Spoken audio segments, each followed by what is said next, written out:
It's episode 60 of the Improv London podcast. I'm your host, Stuart Moses, and this week's guest is Steve Roe.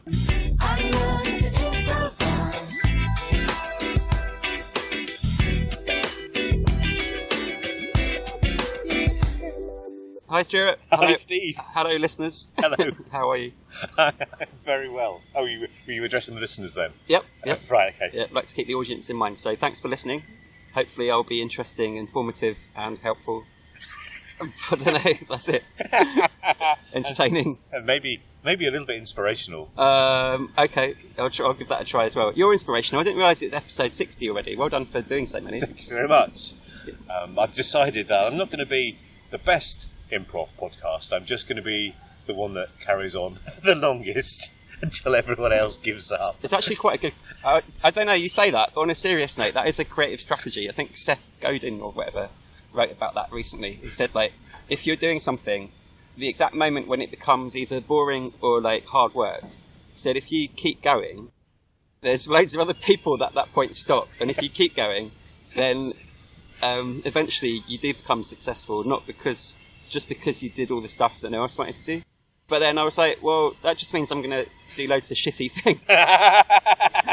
And then I've kept going through loads of stuff, and I found that other people will quite happily do loads of shitty stuff as well.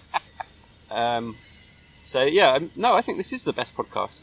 Oh, thank you very much. Yeah, it's the only one that has me on it. So I haven't been invited for Improv for Humans yet, so I don't know what the fuck Matt Besser's up to, but I wouldn't go anyway, Stuart. I wouldn't. I'm loyal to your one. Well, I appreciate that.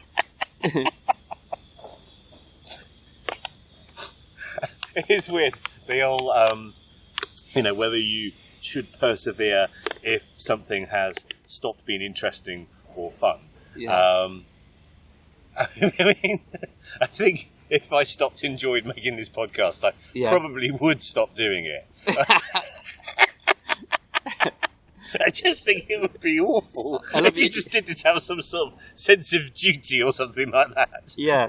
It's nice you've got that much self-awareness. I don't know, I think everyone does stuff like, I don't know, you just get in a habit, don't you? I think it's important. Like, I think this happened the last time I was on. You literally don't ask a question and I'm just off on one. You're just so easy to talk to. But I think it's like, I think it's a difference between doing something on an amateur level and doing something professional level. So like, amateur, you can dip in and out of it. But professional, you're like, well, I have to do this now. Like, I have to do hoopla, I have to do improv. Like, I'm got any other backup plan. I'm not qualified in anything. I did engineering, but it was like coming up to 20 years ago that I started at uni. So I know fuck all about engineering. I'm not going to go off and design a plane.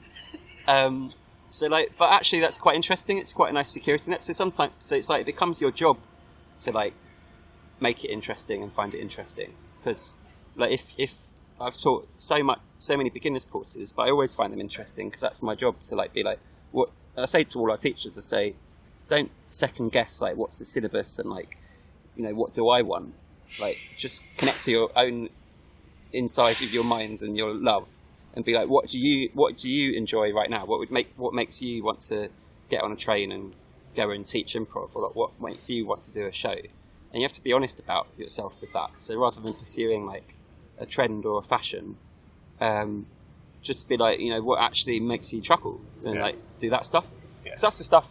Because if we're teaching, which obviously that's what like a huge thing that does, that's what people really connect to. So, for instance, Chris, who you'll know from this podcast, Chris Mead, like this summer, I had some courses lined up for him, and usually I'd be like inventing courses for him to do, or thinking like, what do people need right now, or what's the demands? And actually, we just did the opposite.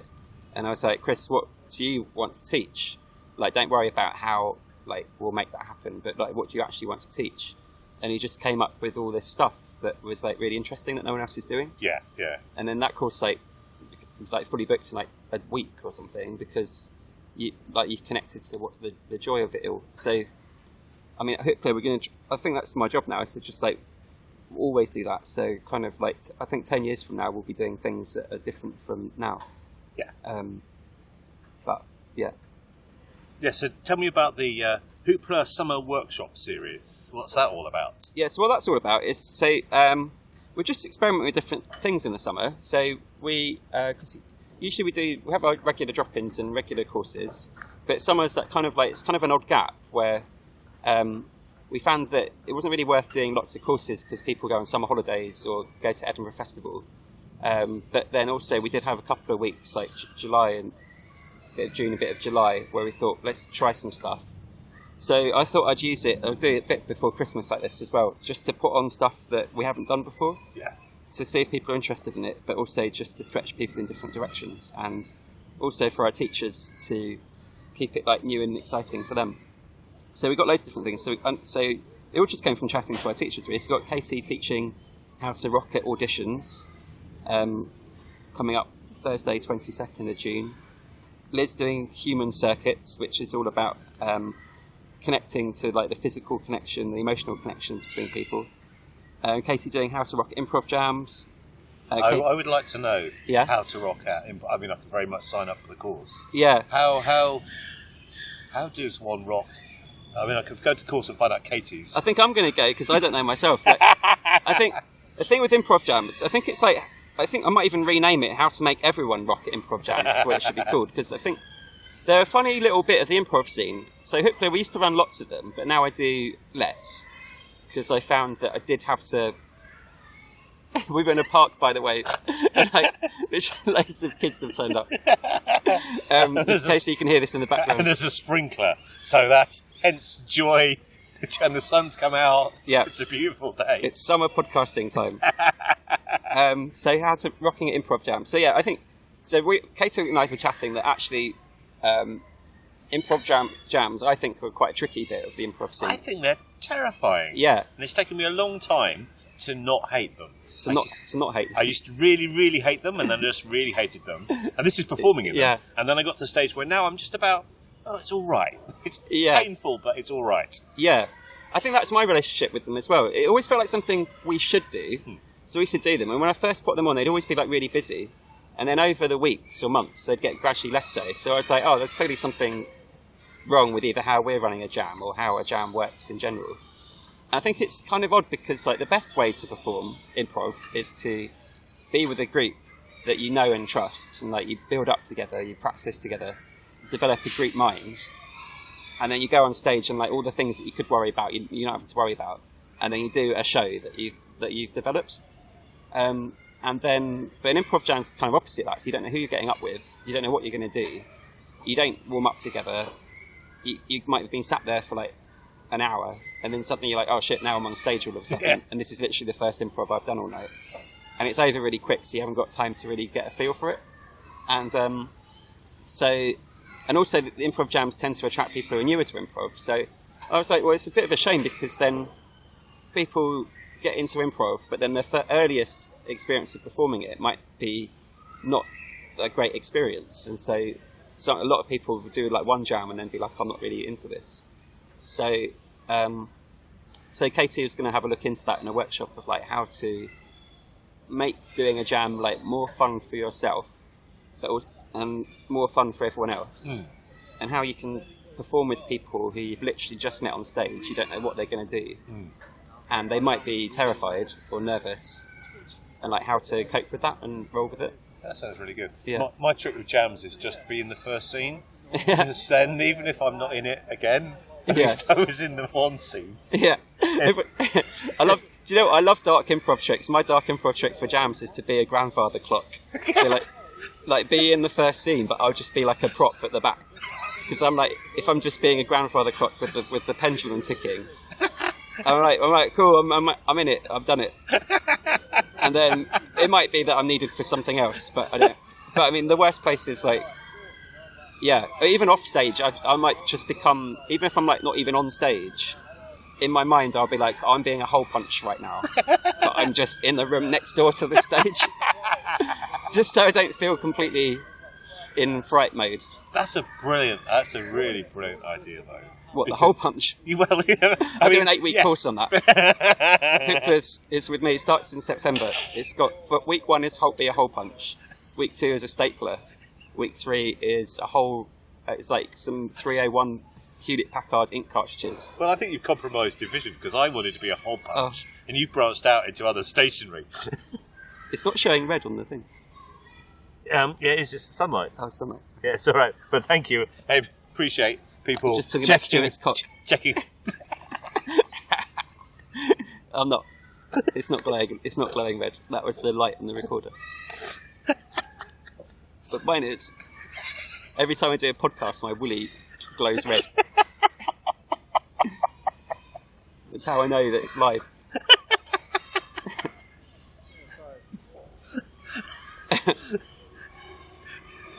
What I meant was, the brilliant thing we were talking about was the idea of, even if you're on the side in a jam, imagining that you are something in that world, even if you're not on stage at that particular point. Yeah. Because that's the hardest thing, is the longer it goes before you do anything, the harder it is to then do something. Yeah. Whereas if you've been a stapler, Yeah. or that hole punch has got a stronger idea, I think. Yeah. And the other thing that really helps is Dylan Emery's thing called voice mirroring. All right. I don't know if you've heard that. Where No. it's like, it's really helpful. It's just like an active listening exercise where you try and say the same words that's happening on stage in your head.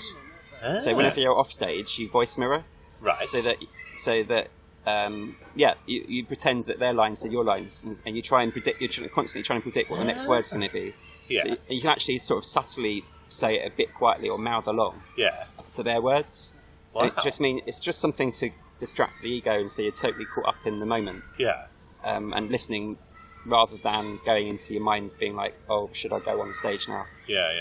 That was a surprisingly helpful tip. That Yeah, that was two great tips there. one. Keep that one. That hole punch. The correct one is probably voice mirroring. Yeah, it's really good. I miss Dylan Emery teaching. I really wish he's so busy with showstoppers and Yeah. jobs and family, but All he's that, all that success. yeah. Come back to teaching where we need you. No, but he's a good voice in the improv scene. He's really good at like making the difference between being mediocre and being really great. Yeah. And I've gone back to being I've just gone back to mediocre, and I need Dylan Emery just fucking badgering me in a workshop. Because but he's one of those teachers who's spot on. So like he's not strict as such, but he is spot on. Yeah. And you just have to look at like what he and they make to know that like they know what they're talking about. Yeah. And so I love watching Grand Theft Impro and Showstoppers. So yeah, I do miss going. I used to go to workshops with him once a week at Crunchy Frog Collective. Yeah. But I do miss that. So at Hoopla, in fact, funny enough, at Hoopla we are there's certain people who've gone off into performing more. Yeah. But I'm trying to give them a place at Hoopla to just do like a masterclass every now and again. Oh yeah. Just because I feel like it's a shame if like their voices aren't heard on the improv scene. Yeah. Yeah, especially if they're doing, successful performance things. They've Yeah. got even more stuff they can share. Yeah, exactly. I feel like the people who are performing in the West End, they should be the ones teaching us. That's what. Yeah. That's who. Yeah. Yeah. So especially for people once they're past the beginners level of improv, once they perform, I think the best place for people to learn from are people who are performing a lot. It just makes sense, really. Performing improv or performing theatre or. Oh, I think just performing the thing they're teaching about. Yeah. So whenever we're getting teachers, we always try and make sure we're getting people who actually perform it to a high level. Yeah. So yeah, we're gonna try and get more of those in. So I'm asking Dylan, but I haven't got any details for that yet. So let's petition him. Let's petition him through the power of the podcast. Yeah. that will be in no way unnecessary pressure. And then Katie's also doing something on stage fright. Yep. Should we be conquering stage fright though? That's my question. Maybe Katie will be answering this. I don't know. You don't have to. I'm sure there'll be don't have to do anything really. Yeah. I'm sure there'll be some people who want to conquer it and some that don't.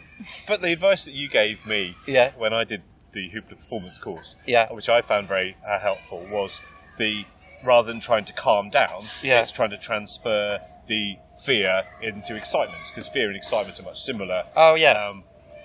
In your nervous system than it is being calm. So I've always found that helpful with stage fright. Yeah, you can like relabel nerves as excitement. Yeah. And just tell yourself like, I'm not nervous about this, I'm excited about it. Yeah. And like nerves sometimes, I think nerves definitely helpful. Like it can get you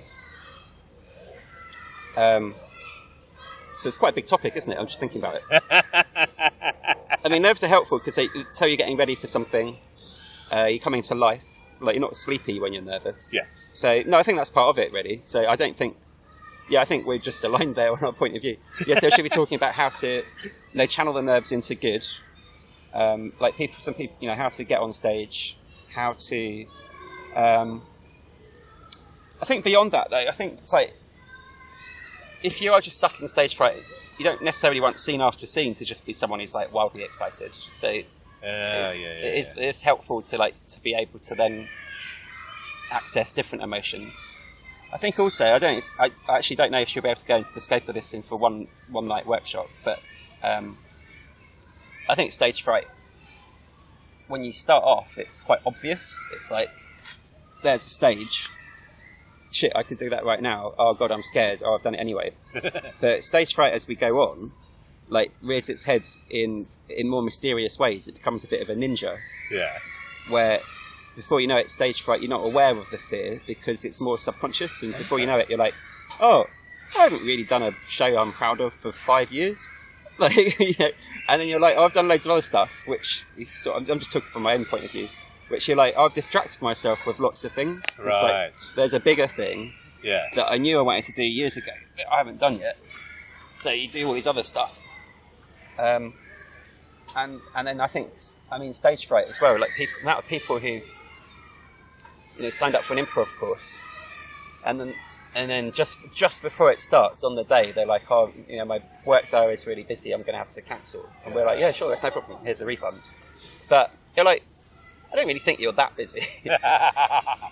I think we've subconsciously created this work and a series of excuses to not do a thing that's scary.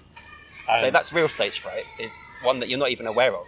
Yes. When Maddie was on this episode, on this podcast, we were talking about how it would be really good if Hoopla, you're going to have to do this, could... So I don't have to do what? You don't have to do anything. Okay. But measure the time at which someone had signed up for an improv course, time of day, and whether there were a lot of spelling mistakes or anything in it which indicated perhaps they'd had a couple of drinks or something. Oh, yeah. And then, because a lot of people that I've spoken to have signed up when they've had a few drinks or they've seen a show and come back.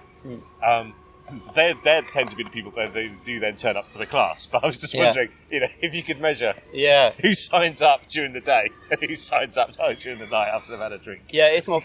They do get more people sign up in the evening. Yeah, and then I do know one guy. This guy Will. I emailed him this reminder of oh, thanks for booking this course. It starts next week, and he wrote back being like, I'm really sorry. What is this? I think you might have the wrong email address. So we double checked, and then I did find out the date he booked, and he was like, oh yeah, he was wildly drunk. He had no memory of booking this whatsoever. And then he worked out that one of his friends might have been talking about it in the pub. So I was like, do you want to do it? And he's like, yeah, whatever. So he did it. He did really enjoy it. But he just had no concept of where this weird booking came from. It's a good job you send out the reminders. Yeah. Yeah, and I think as we talked about last time you were on the podcast, just you get points for turning up, and credit for just turning up to the first class because it's a scary thing. Yeah, you get points for turning up, and do you know what? Those points for turning up, they never stop. So as you go into it longer, there's just different things that you can turn up to. So, I'm going to use Maria's Peters as a classic example. So when I first met her, she was turning up to her first improv workshop, which she thought was a show, but we were like, no, sorry, it's not a show. That's next week. This is a workshop.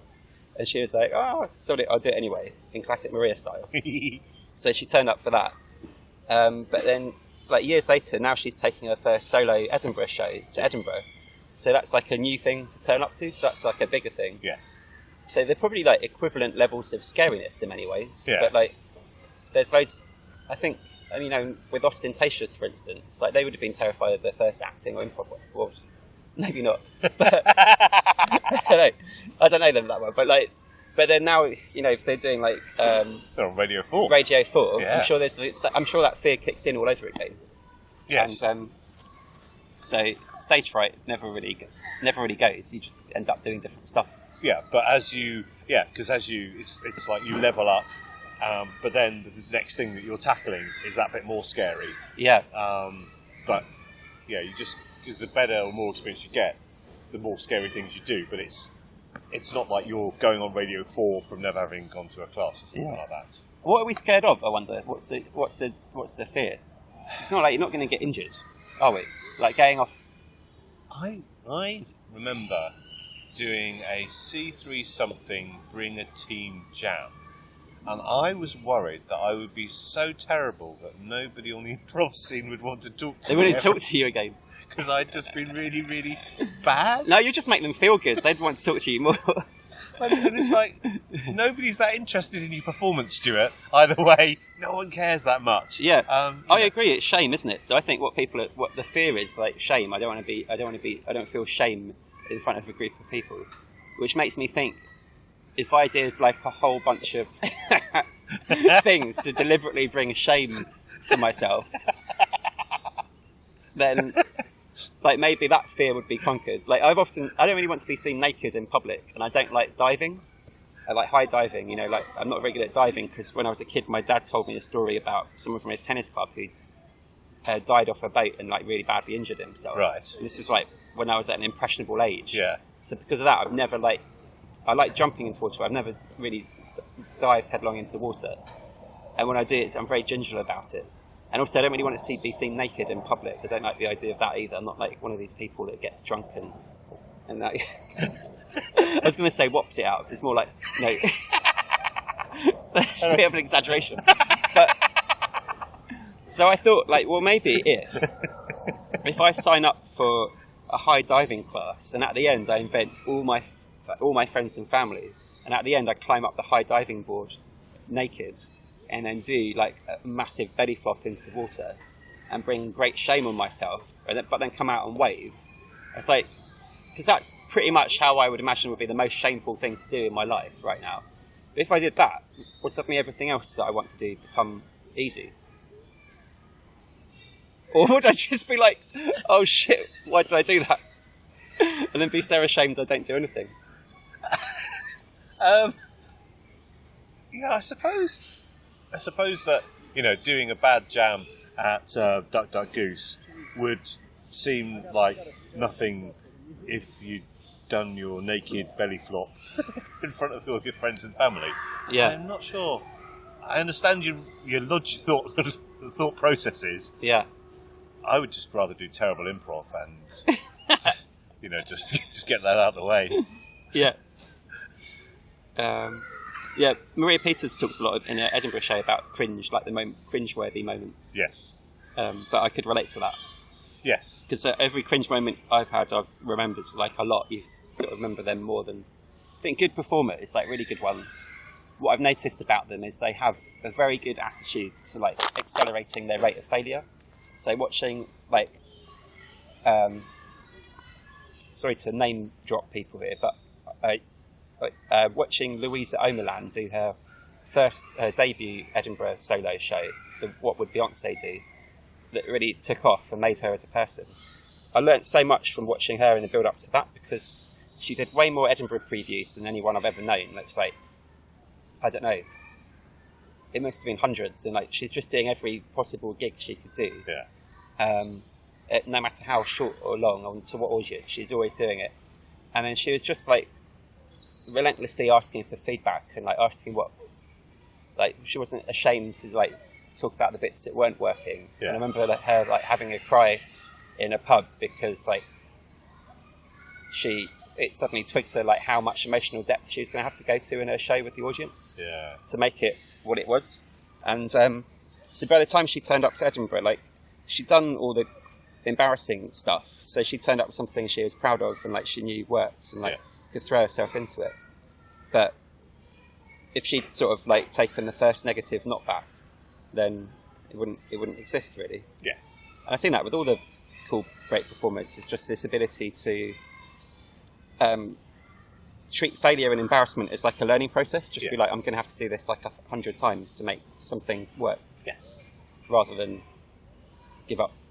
Yeah, and it's part of it. It's to do with seeing that if something in the show doesn't work, that's fine. It's something localized in the show. It's not a general thing where I'm a terrible performer or something like that, and everything I do is terrible. It's this thing doesn't work. Yes. Or this thing didn't work on that night. Yeah. And, we can change that thing. It's not that you're a terrible person. Yeah, exactly. I think sometimes when it's more for stand-ups, I suppose, but sometimes people, like, if they're not funny, they take it, it's like, oh, I'm not funny. But actually, it's no, just you weren't funny right then in that bit. Like, you're quite a big person, there's a lot to your life. Yes. So just because something's not going well, it doesn't mean, like, that's all of you. It's just that little bit. Yeah. Cool. And Katie's also teaching scene painting and object work, which I think is very important. Everyone should go along to that. That's her favourite, 20th of July. So she's doing that one because it's her favourite one. Brilliant. And I like that. As an improviser, it's something I always... like, going to every show being like, I'm going to do more object work than environment. Because whenever I do that, everything else takes care of itself. I don't have to think too much. Yes. But then every show I completely forget. And then I'm like, what an idiot. I wish I just started with that. Well, it's like the advice that you gave me about when you're doing a show, just choose one thing to work on. Yeah. Just say, this show, I'm going to do object work, or this work, I'm going to do accents or something like that. Yeah. And just do that. Because if you try and remember everything you've ever been there, you'll just be paralysed. Yeah, you lose a bit of spontaneity. Yeah. Then. Yeah. And then later on in July, she's doing creating scripts from improv, like how to devise shows using improv. That seems really hard. And that's something that you've been doing with Hoopla in your videos. Yeah. So we've been doing that. So we've been like experimenting with different ways of doing it, really. I think everyone I know who does that, they just got different ways of doing it. So she's going to teach her way, because she's did a lot of in Edinburgh with who you're going to call, like the Ghostbusters show. And she's done loads of stuff using improv to generate scripts. But when I speak to people, like, you just find every group's just found their own little way. I think it's just little quirks that help. So we're just about to restart our team writing sessions and making films. And what we're about to do is first thing we do when everyone gets there is you go around and you say a minute each of just anything that comes to you, anything that's on your mind. But you have to be honest. That's a big rule. The rule of the writing room we have is, like, be honest. You have to say every thought you're having, no matter how, like, if it's your darker side. The other rule is, like, everything's funny. So, as in, you can make jokes about anything, but you can decide to edit it out later, like whether you put that out there or not. So you don't have to worry about, like, being judged. So do a minute of just say whatever's come to you. And everyone else, while that's going on, everyone's writing down any, like, sketch ideas they get from that. So it's a bit like a long-form monologue, really. Then a minute based around, might be stuff you see in the news, or a particular theme. Just open up stuff at the beginning. And by the time you've done that, you've got, like, everyone's probably got, like, 10 sketch ideas, like, rough things. And then we just, like, improvise around them. What we found is, like, if you improvise, it might be like you've got a sketch idea of this sort of roughly form. You do, like, one improv around that, but then you do it again, and then you chat again. It might be like the 6th iteration. It might be completely far removed from the original point that inspired it. Yeah. But then that's when you've got something. And from chatting, like, ideas swap and stuff. Also, we've got a system in place to, like, accelerate your rate of failure. So, like, say you've got a line, you're like, we need something funny here.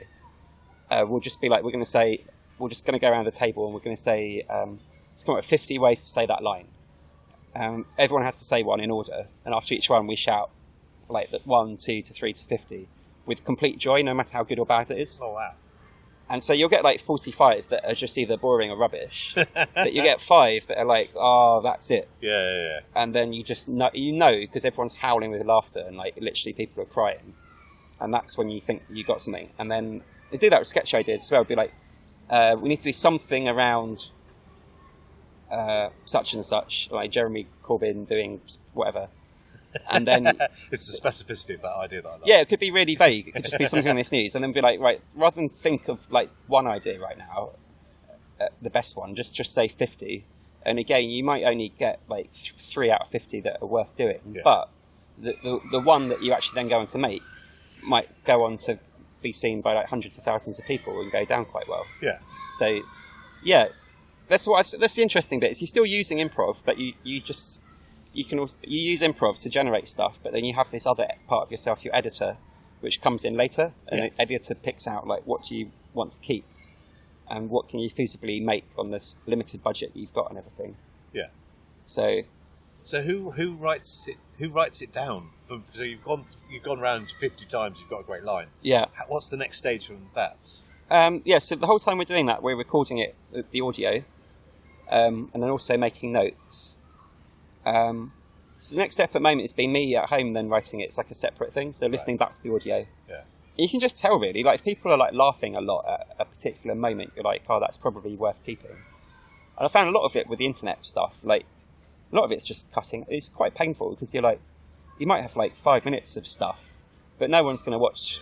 Well, they might do. We haven't quite got there yet. Long term, I'd like to work out like, can you actually put something on a Facebook video or YouTube that lasts longer than a minute and is like captivating, interesting the whole way through? I mean, the nice thing about YouTube is that you can actually tell how long people watched your video for. So that would be one way of finding out. Yeah. If they do watch it for 5 minutes. Yeah. But at the moment, we're just starting small, really. So I like edit it down so it's about a minute of stuff. So we're going to be doing a bunch. And then once you've got the script, you'll go out and film it. Yeah. So the process at the moment is we'll go. People involved will be laughing at this bit. So the process at the moment is the writing group's really great. We've got like hundreds of ideas that I love. Then there's bottleneck 1, which is the go out and film it. Because obviously, then you're like, you just have to battle through it. The filming days are great. I love them so much. But then there's that, you're just like, if you write in a church, you're like, oh, now I've got to find a church to film it in. And sometimes you have to pay venues, so they can be quite expensive, even if you're doing it on an amateur level. Yeah. Because you can't ask someone to like open their shop after midnight for like, and you know, you burn all their electricity for nothing. So you'd have to give people a bit of money to cover costs. And like costumes, if you ever write like a pirate walks in, it's easy to write. When you're faced with a harsh reality, which is like, fuck, there's another 50 quid down just to buy one pirate costume, just for this pirate to come in and go, and then leave. You're like, that wasn't really worth it. It's like 50 quid joke. It wasn't even a joke. Well, it seems to be making Stuart laugh. So that's bottleneck 1, and then bottleneck 2 is the editing. I'm being a bottleneck at the moment. Right. Just because editing takes ages. Yeah. But I'm going to do it on the train. Anyway, this isn't interesting. No, I'll just go off in the admin. No, honestly, I think the admin is into it because, you know, knowing the work that goes on behind, you know, an improv night or making a film, there's actually a lot more that goes on than people realise, and I think people are interested. Well, I'm interested. Yeah, so for every sketch we've actually finished and got out there, and has gone down well, there must be like hundreds that are just at the moment in various hard drives that haven't been made yet and might never get made. But obviously, the perfect world, I'd love to be just given loads of money to just have this be our thing, because I know exactly what I would do. Yeah. And that would be good. What would you do? What would you do? Well, I'd just have someone else, for the start, have someone else editing, have an editor, like a proper editor. I'd probably have have the whole camera crew, sound guy, director, just professional basically. Yeah. But I'd like to be running the writer's room. That's what I'd like to. That's what I'm most interested in. Yeah. So I think I'd quite like to have people have their own Channel 4 show where we're making. I'm not going to say too much. I'm going to give it away. It's going to be someone else do it now. I can't tell you the whole details. Okay. But I would like to do that. But mainly, in a nutshell, I would like to have. I'd like to be running like a proper writer's room, using improv to like write material that gets filmed that week and released that week. Yeah. Because I feel like that's where improv's value is. There's very few things that can produce funny stuff like immediately. So I want to get that out there a bit more. But at the moment, there's challenges, but we're getting there. We will get there. So you have to rebrand problems as challenges. Yeah, rebrand problems as opportunities. As opportunities, bloody hell, that's a whole other step. I'm still at the challenge phase. I'd have thought the inspirational lobster would have motivational lobster. Oh yeah, inspirational lobsters is colleague. His less successful colleague. Less successful. Just goes around inspiring people, but no one really gets motivated to do anything. Whereas a motivated lobster. Yeah. Maybe we'll come back to the motivated lobster. So has has producing the videos translated into more people signing up for Hoopla courses? No. Okay. It doesn't bear any relevance at all. Oh, right. No, it's absolutely no one has come as a result of... Oh, right. So we had one video that we got surprised about. We got viewed like a couple 100,000 times, and suddenly had loads more people join our Facebook page, but then rapidly leave when all we posted about afterwards was like improv tips and like obscure references to word at a time stories. Because I think at first they were like, "Well, this is a cool topical comedy thing," and then they're like, "Oh, what the hell is this?" And they leave. And some of them are there. So I'm gonna, but I do want to put out more content. Yeah. Yes. But I mean, no, we're just doing it. I'm just doing it for fun. Yeah. Keep it interesting. Yeah. But no one came. Oh, that's... No, but it wasn't the point of them, no. No, okay. I think sometimes you just have to do stuff. Yeah. Yes. You have to like reserve a part of your life, or you don't have to. I have to reserve a part of my life to just do something for no reason, and not really think about it too much. Yeah. So that's where Hoopla came from in the first place. So like, all the best things have come from me, have come from when because I do plan a lot, and I do stay in that mindset a lot. But all the best things in my life have all come from moments where I just sort of did stuff. Yeah. Because that's, I think, when you connect to sort of your real integrity. Yeah. I mean, you're like you said with this podcast, like if it stopped being fun, then you wouldn't do it. So like, yeah, I think just do things for fun, really. And talking of fun, yeah, Chris Mead is running a Sugar Rush Sherbet Shack of High Octane Improv Fun. Yeah, that's great. That's very good memory. Yes, it is very good memory. Yeah, so 16th of August. So Chris Mead is flying the Hoopla flag in August. So Hoopla is usually completely closed down in August. But Chris is going to be running 2 beginners courses for the first part, and then he's going to be running a summer course, and he's also running 3 standalone workshops, just based around what he was particularly excited about in improv. Just say we are doing something in August rather than completely shut. So he's doing Sugar Rush Sherbet Shack of High Octane Improv Fun, the 16th of August, which is basically all the most joyous and fun improv games that he can think of, all crammed into one workshop. Is it mainly New Choice? It's mainly New Choice in the alphabet game. Is that your favourites? New Choices. I really enjoy New Choice. The alphabet game, not so much. So Does anybody like the alphabet game? Has anybody seen that work on stage ever? I say no. I can't think that all the short form groups that I've seen that I've ever thought, wow, that's what I want. I want to do the alphabet. I'm going to do the alphabet game next show to see if I can make it fun. But anyway, then 23rd of August he's doing Get Into Trouble and Fall in Love, which has been incredibly popular. It's almost booked up. Just because that sounds like people want to do that. I have to admit that is on stage, not off stage. So he's talking about playing scenes with love, emotion, and depth, and like scenes where you get in trouble and fall in love with each other. And then I have a dilemma about that. I've played a couple of scenes where I've had my scene partner attempting to seduce my character. Right. And much like in real life, I'm like, anyway, perhaps I should go on to class to find out how best to deal with that, both in real life and on stage. We only do stuff on stage, so we can't do the other one.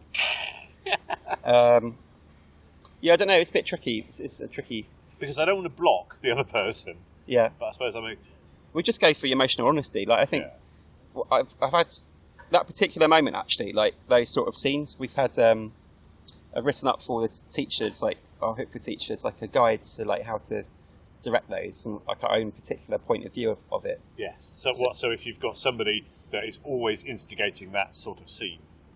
Oh, I mean that's slightly different. Like, I mean, if they're always doing it, then you might be like, I wonder why they're always going for like sexual scenes or like that. No, it's more like if when it pops up, just to help out the people on stage. So because it will pop up every now and again. So in that situation, I'd always go for encouraging what I call rolling emotional honesty. So not having a gap between what you the improviser thinks and feels and what you believe the character would think or feel. Right. So that if you're feeling awkward, yes, just saying like, "Oh, this is making me feel really awkward," if you don't want to be on stage, just actually channeling that into your scene and saying like, I don't want to be here with you. I feel a bit awkward right now. And just so you are into it. Then just admitting that. Yeah, I think that depends from company to company. So like, you know, a Meisner technique teacher would totally get you to channel that complete sexual kind of attraction, and in their class, which I've been in, you might be like kissing each other. Obviously, like you use a stage kiss rather than like a full one, but then, and you would just admit the fact that you're two like sexual animals on stage together. But in improv, it seems to be in a hook flow. I think we have to create a bit more of a safe space than that, because I think people are not particularly signed up for that, because we're not like the completely in-depth acting workshop. No. So my favourite way, it's hard to do an impression of it audibly, is to do if you have to express like sexuality, is obviously you can't like kiss on improv, and you can't like have simulated sex, because that will immediately create an unsafe space. But I preferably prefer doing the commedia version, which is commedia dell'arte, where the characters, they like the idea of sex, but they don't really know what it is. Oh wow! So there's a sort of innocence about it. Yeah. So there's a whole bunch of play you can do about it, where like they go towards each other, but then just when it looks like they're about to kiss, they run away, and then their breathing increases, or they take out like sexual frustrations on like other things, or like you can have a lot of play in like taking your mime trousers off, and like or like doing a monologue to the audience about, you're like, oh, I've heard about it, you know, and there's loads of safe ways you can do it. And I think other improv groups would be, it just varies from company to company. You just have to make a decision. Some like ban sex completely. So we would say like, no, it's no simulated sex, and there's no, or real sex on stage, or kissing. That's a definite no-no. But you definitely can play characters that are attracted to each other. And you'll find like, so I said like rolling emotional honesty. So your first emotional impulse might be, oh, I'm also interested in this person. And then before you go towards them, but then something else kicks in. And if you're honest, you then will be like, oh, now I'm embarrassed, or like, I don't really think this is going to happen. Do you know what I mean? Yeah. So like how you feel changes by moment on stage. So one thing can lead to another. So that's that one. And then Chris is helping out with those sort of scenes. And this last one of the summer series, Chris is doing on 30th of August, popular culture in improv. So it's how to use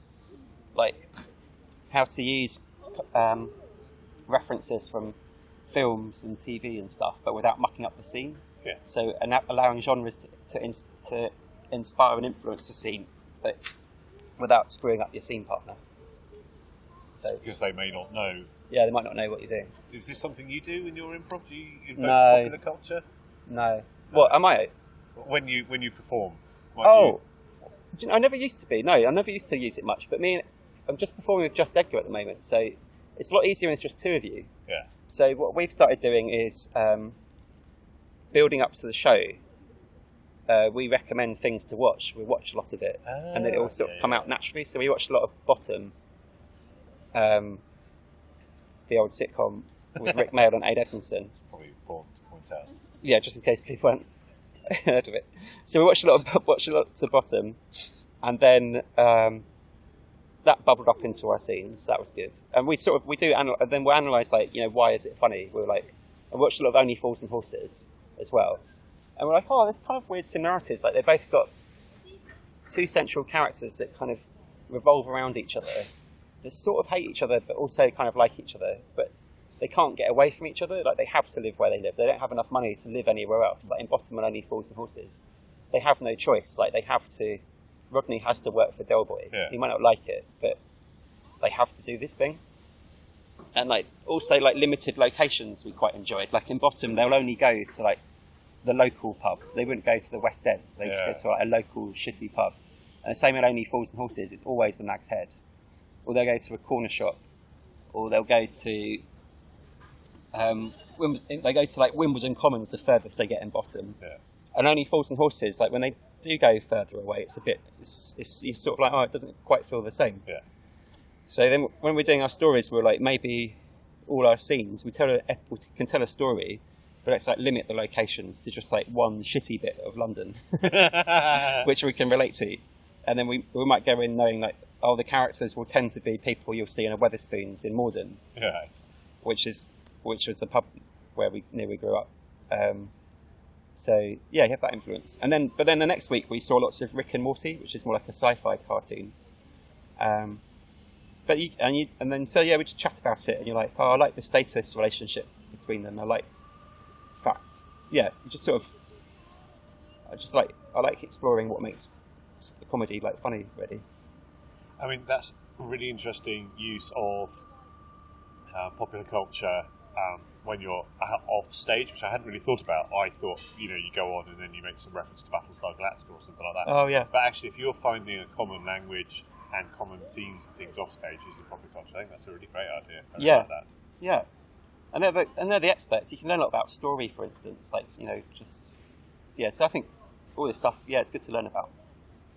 But I've noticed you and Edgar are dressing up as convicts on stage. Oh yeah, that was just for 2 shows, but that's changed now. I'm glad, because I feel that's the wrong message to the young people. The wrong message to the young people. You might be glamorising crime and saying if you commit crimes.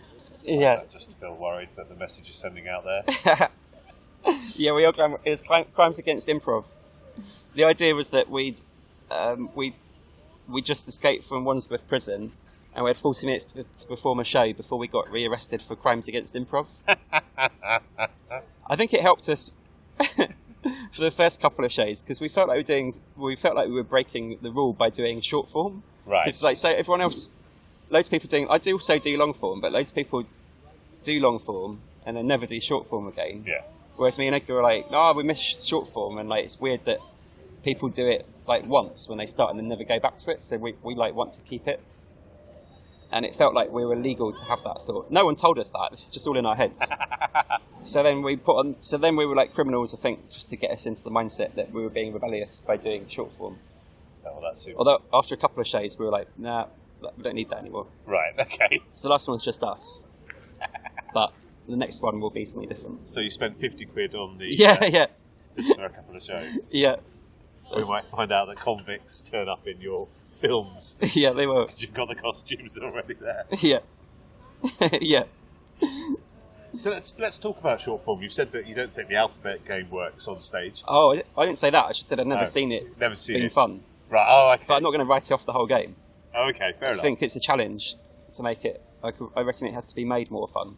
Right. Okay. So it works, but it's not fun. Well, the way it gets played is this. So it gets played like short form in general. Sometimes I'm trying to think. So the alphabet game sometimes gets played where someone, if you don't know it, it's like you're playing a scene and each line has to start with the next letter of the alphabet. And I think the boring way to play it is it gets to your word, you say a word like grass, put in a comma, pause, and then think up a response. And it's almost like we just stapled on a word for no reason. But I think it's more fun if it's played at like maximum spontaneity, where you're saying it and then your sentence is coming out of you and it's surprising you. Right. And I think that's quite the improv I quite like, is when people don't know what they're saying. Yes. And a lot of short form, if it's played too carefully, you're like, oh, I'm a bit bored of that. That's just my personal. Yeah, no one in the audience is going, or very few people are going, well played, they did that game perfectly. I mean, I didn't have any fun, but the game was played perfectly to the rules. Yeah, so I think the word in the alphabet game should surprise you. You should be surprised at like what came out. It should just be like the first word with that letter you could think of. It comes out, and then you immediately having to put it into your spiel somehow. Yes. And like done in a wilder way. So what are your favourite short form games? Well, what have we been enjoying recently? We play different ones every time actually at the moment, which will make it interesting. So I can only think about the last show. So the last show, quite enjoyed this one where you meet. There's a couple from the audience and you're trying to guess how they met. All right. Yeah, and if you get a line right, they honk. No, if you get a line right, they ting a bell. Right. Yes. And if you get a line wrong, they honk. So if you're like, oh, here we are at this bar, and they're like honk, you're like, oh, good to see it work. Ting. Then you're like, oh, they met through work. It's quite nice because it's like you make them kind of superstars, and they always look quite cute to the audience. Yes. And it's just really funny when you make a big bold statement, and then they either honk or ting. Oh, I love that. I love anything that takes an audience member's story and then plays it on stage, because it's a massive thrill for the whole audience, but especially the person whose story's being told. Yeah. Even if they're getting it wrong, it's still, yeah. And then almost you're guaranteed to laugh every time you get a honk or a tink. Yeah. Yeah. So. Yeah. So I like that one. It did sound effects as well. That was quite fun. It's the one where you're playing a scene on stage and someone provides sound effects off stage. But I like that one. I like it's a bit of clowning around as well, and that's fun. I like kind of fun visual games as well. So what we're trying to do is just add like more variety to it all, I suppose. Yeah. So just want it to be like colourful. That's what I do like about short form is it means you get guaranteed variety. So like you can have a game with lots of movement in, a game with lots of sounds, a game that features like I just got a game invented called Sounds Like Grime. Where the deal is we play two really posh characters and then they're having a chat about something really posh, and then when the audience shouts "sounds like grime," they turn it into like a grime rap, battle rap, and it's like far too quick. So, and are you maintaining the posh character? No, you drop it. Oh, I see. Yeah, it's almost like they have a grime dark side to themselves. Because I was thinking of Stephen Fry on Whose Line Is It Anyway, when he would just do a very posh, slow rap. Well, if they were doing a rap, they would just do it in a really sort of posh, slow voice. Yeah. You're we go for it. Real. And then so that's that one. And then we're trying to we're going to release lots of new shows in the autumn season. So at the moment, I'm planning from September onwards. So we're gonna release lots of new groups into the wilds. Cool. And like trying to work out. I think we're going to do like open auditions for them, so like try and just get some new stuff in, really. Cool. Because the Millers said we can have with more days of the week there, and also we've got earlier time slots and later time slots. So I think we're going to have like a whole bunch of different stuff running, especially Saturdays. I think we'll have shows running at 7, 8, 9, and at 10. Yeah. So yeah, just about to invent a whole load of new shows for that, which is quite cool. Brilliant. And you're involved in improvised musical satire. Can you tell me about that? Yeah, so that's this Saturday. Although when this comes out, it might be last Saturday. It was great. It was really amazing. You should have been there. But hopefully it'll be more. So it's James Witt's been organising it from Music Box, and he's getting together a bunch of like different of his favourite musical improvisers, and then we're doing like topical improv musicals. So the audience cut out clippings from newspapers or suggest things. And he tries to get in a bunch of people that are also quite good at impressions, I think. All right. So are you good at impressions? I'm good at none of those things. I just know him. No, I just sort of like clown around with him. So I think I'll be rapping, but I think there's some other people that are quite good. They've got like a Donald Trump up their sleeve, or Theresa May, or Jeremy Corbyn. So we get to have them battle rap each other. Yeah, I was just going to say, is now a good time to be doing a topical satirical show? Are things not already a satire of themselves? I think it's more of a reason to do satire. I think if you don't I want to completely annihilate and belittle like evil cunts that start wars that no one wants, and like through the medium of and kill and actually musicals. kill people for the sake of increasing share value. So I think like I don't know what the fuck. I don't even know why that's a question, to tell you the truth.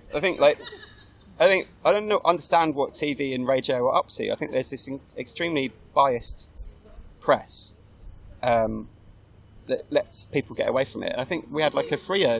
Spitting Image was in the bloody 80s, and you look what they were doing. I just want to make people look so fucking stupid that they can't do what they want to do. I want to have like it's just in a show, but like bigger plan. I think that's just like, I think when Boris Johnson is on Have I Got News For You, everyone's like, oh, he's just making a satire for himself. How can you satirise him? It's like, that's just falling completely into his trap. Of course you should satirise him. Of course you should. You should make him look even more small and stupid, because he is. You can't let people get away with stuff. Like, just because like, oh, he's jolly or what a clown. It's like, no, you have to be worse, and you can't. So yes, we are going to satirise, and like that has to be done, and like people, you just have to. Otherwise, you can't just let people get away with it. Yeah. And I think it's a trap to think, oh, everything's foolish enough. It's like, no, that's just the surface. That's just what you see. But Spitting Image was, like, I don't know, way ahead of its time. If Spitting Image came out now, it would look modern and it would look daring. Yeah. And that was that in the 80s. Yeah. And it's like, we're in 2017 and we're all being coy and tiptoeing around thinking we can't slag off, like, the Queen, or we can't slag off, like, you know, properly attack people. It's just words as well. And actually, this is part of a massive, like, history of theatre. This has always happened. Like, people in... There's a clown called Joseph Grimaldi in, I think it was the 17th century. He was doing this stuff then. Like, he was on stage. Like, you read his stuff. He was on stage with the king watching him, coming on as an impression of the king, like, completely annihilating him, the king being laughed at, and the king loved it. He's doing it then. And, like, what? I don't know what the fuck TV's doing now. It's like...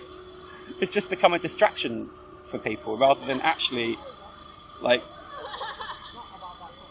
showing people, like, how ridiculous, like, everything. I just find everything ridiculous. I'm not particularly, like, weirdly enough, I'm not even that particularly a political person. Like, I don't, you know, but I do just find, like, I know what's ridiculous, and, like, I find most things are ridiculous.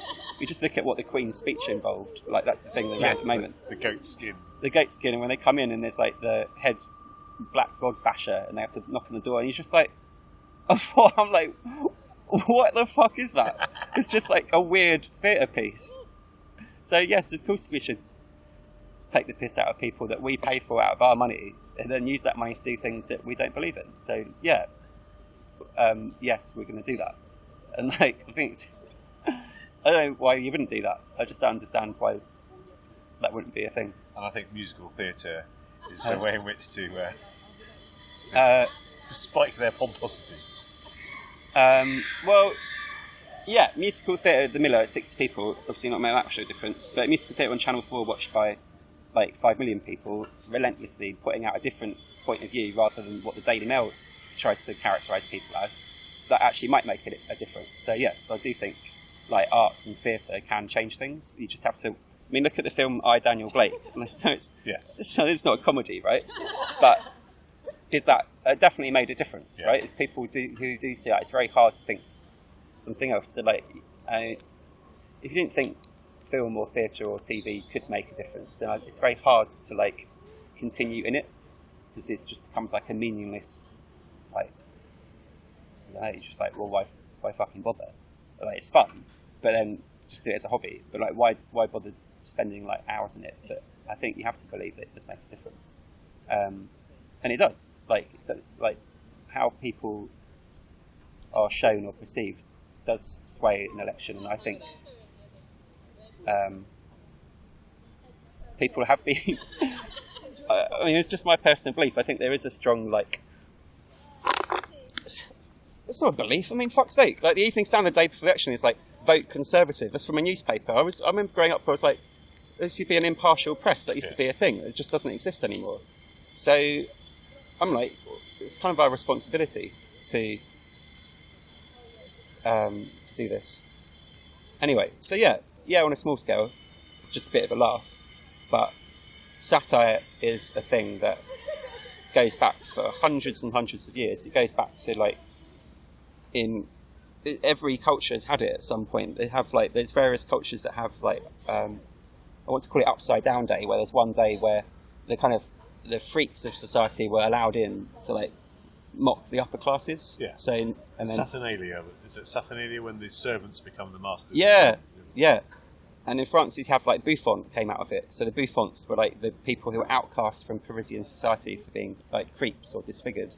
But they had like a Buffon festival. They put on these plays where they hated the audience and they're like mocking them, and like that's allowed. So I think there's like these things will never go. I think even if like certain theatre styles get killed off for years, they always come back. There's like an innate like human instinct to do it.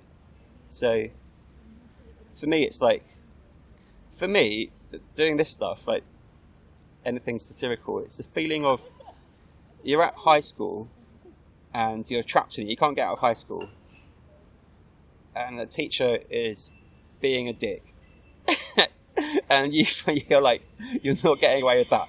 And you draw like a doodle of them. You put in a subtle reference to them in the school play, but not so much that you're going to get expelled or in massive amount of trouble. But like, so it's sort of that balance. And what's interesting about the internet at the moment is you can put up whatever you want. Like, no one's monitoring. Well, I don't know. God, I sound like a fundamentalist now. But like, we can make like topical comedy or comedy that can be out to like hundreds of thousands of people now. Yes. Which usually that would have taken like loads of approval from like the BBC or Channel 4 to do. And the way technology is now, you can just do that right now. Like, so whatever thought you're having or whatever you want to make, you can make it with enough hard work, and you can get it out to people. So that's that. Brilliant. Okay, so you've got a new evening called Hoopla Formations. Yep. What's that about? What's that about? That's starting up this week, and then it's going to be a regular thing. It's just because we were putting on more and more courses, we found that groups were forming from our courses, which is great. But they were a bit short of performance space, so we just wanted to make sure that we're supporting people who've done our courses long term, rather than just saying goodbye at the end. So basically, it's going to be a space for groups that form from Hoopla or people who've done a course of Hoopla for their shows to go, and then longer term build up like a supportive like network and community, so they can learn from each other. Always have a place to perform in a supportive place. Lovely. So that's that. Fantastic. And you're also a member of Story Kitchen. Oh, I left actually. Oh, you've left? Yeah. Oh, okay. No, I really liked it there, but it was just too much to do. I was doing that and Hoopla, so I had to leave. Oh, right, okay. But they're still at Hoopla, they're still performing. Right. And I help them out and I'm doing the promoting for it, but I'm not in it. Oh, okay. I just had to cut down stuff. Yeah. Because I wanted to ask about the time when Joelle played your wife. Oh, yeah, that was a nice scene. Do you want to explain what happened in that scene? And how did George feel about it? Well, she thought she wasn't there, my wife George, but he did do a really good job. So we got to ask to do a scene like the most honest scene we could, or using real life as an example, or some sort of challenge like that. And so we played the scene where I've come back from the show, and I come back home, and he's my wife George, and I'm talking about the show I've just been in. But then we spoke about it in immense honesty, and we spoke about scenes that like weren't that good, and then there was this other scene that I thought was good, but the audience didn't, and I was like, oh, it was one of these scenes where I thought this action movie was a lot better than the audience let on, and we got kind of low marks, so I felt a bit shitty, and then he's like, oh, that's okay, Steve, don't worry. And like, he was really positive and supportive, like George is. So everyone laughed about it. But yeah, he did a great job. He's got great empathy, Jewel, and he got her very well. It's nice. It's nice to know you've got a backup. They got a backup. What? A backup wife is Jewel. Just in case. Yeah. Okay. Right. Big final question. Yeah. Big final question. What would you say is Steve Roe's signature move? Signature moves in in what? what? On stage. What would you do on stage and people go, classic Roe? Oh, I don't know. I'm quite depressed about that. Oh no. I want to change all my signature moves because people keep saying stuff. They're like, oh, about this, and I'm like, oh no, I don't do that anymore. Really? Like someone recently was like, oh, here's one of your characters, an impression of this character, and I was like, oh fuck, I didn't know I did that so much. So I'm going to be all politician about it and not answer the question. I have to say, I don't want a signature move anymore. I'm about to change everything. I'm going to break everything and then rebuild it again. Okay. And next year I'll have a signature move, and I did once walk to the photocopier at work. Yeah. Having done a course with you, and I thought, oh, that was a bit of a Steve Roe character walk that I did then. Yeah. Okay. All right. Different final big question then. Yeah.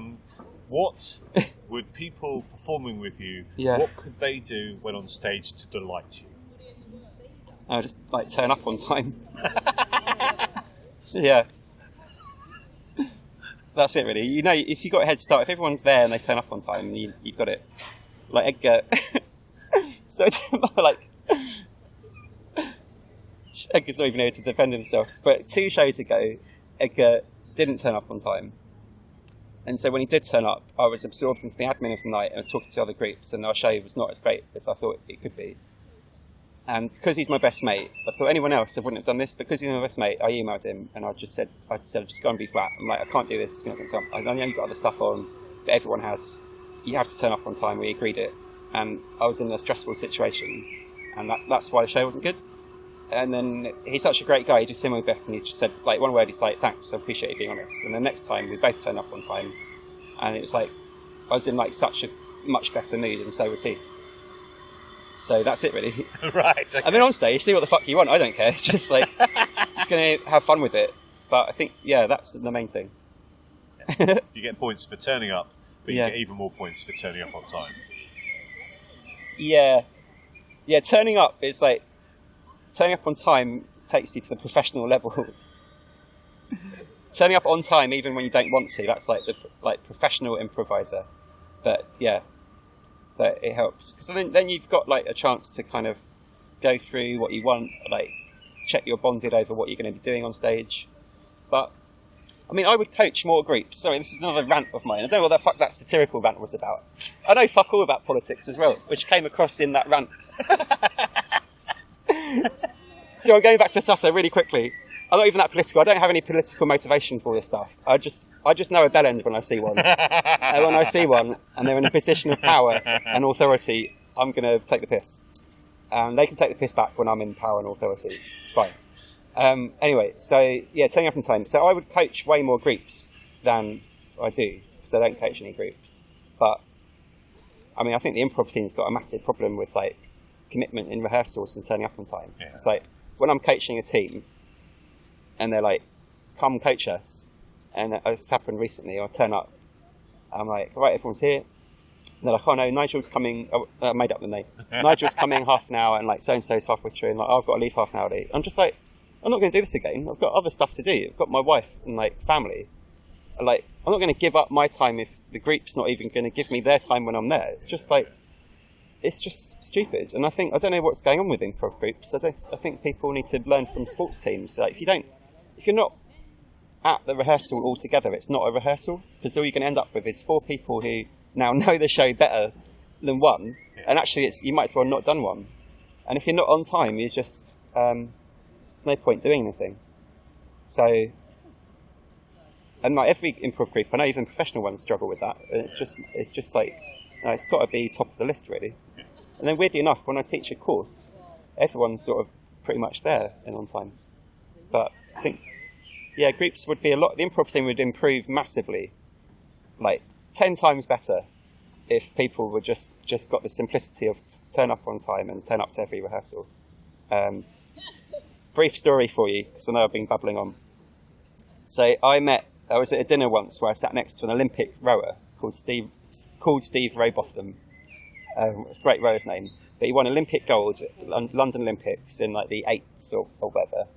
So obviously I asked him loads about like training, and I said, what's your top tip for training? And that's what he said. He said the top tip was like turn up on time. And he said, if you didn't turn up on time, you were put in front of the whole team, including coaches and physios. You were told, this is why we're not winning gold medal right now. And you had to say why you were late. And you had to say it in detail so they could uncover the reason for it. And it was like everything stopped when that person walked in. Yeah. And it was like, that's top of the list. So that's that. And he said, once everyone's in the room together and they're on time, then you can have a team. But before that point, you've got nothing. Saying that, I was 5 minutes late to meet Stuart. Because I got a wrong train. Oh, shit. Well, thank you very much. Okay. Thanks for having me, Stuart. I made this.